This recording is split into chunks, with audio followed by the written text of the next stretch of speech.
देखो मैं बात करने जा रहा हूँ कि देखो पवन सिंह और ज्योति सिंह का मामला। देखो कोई बोल रहा है कि भाई पवन सिंह और ज्योति सिंह का मामला फर्श आने वाला नहीं है, क्योंकि ये दोनों में विवाद हो गया है, जो वो विवाद छिड़ते रहेगा।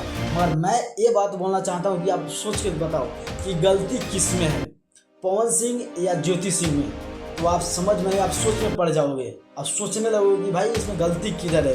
तो मैं आपको बताऊंगा कि गलती किस में है। देखो पवन सिंह एक बड़े स्टार हैं, आप समझ रहे हो, हम भी समझ रहे हैं, मगर पवन सिंह को भाई जितना झेल के चलना पड़ रहा है उतना कोई भी नहीं झेल सकता है। क्यों नहीं झेल सकता है? तो देखो पवन सिंह के फेस पर मुस्कान है, सबको दिखता है वो मुस्कान है, मुस्कुराते रहते हैं भाई। तो पवन सिंह का ज़िंदगी में कोई गम नहीं है, मगर भाई पवन सिंह का ज़िंदगी में गम है, और इतना बड़ा गम है कि आप सोच भी सकते हो, सुन भी सकते हो, देख भी सकते हो, या समझ भी सकते हो कि कितना बड़ा गम है।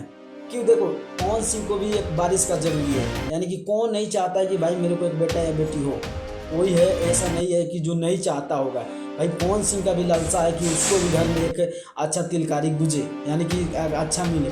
मगर भाई क्या प्रॉब्लम है कि ज्योति सिंह के साथ वो उसको शायद मेरे को यही लग रहा है कि पवन सिंह को और चाहे ज्योति सिंह का कोई बात होगा, जो इसी वजह से अभी तक कोई भी बारिश का उपलब्धि नहीं है।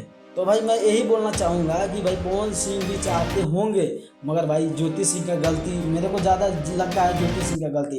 क्यों मैं बता रहा हूँ कि अगर आपको एक औरत अगर दूसरे मर्द के साथ जाने का संभव बनाएगी ना, तो भाई उसमें तुम में नाकामियाँ बहुत ज़्यादा निकालेगी, बहुत ज़्यादा गलतियाँ निकालेगी, और आपसे दूर जाने की कोशिश करेगी।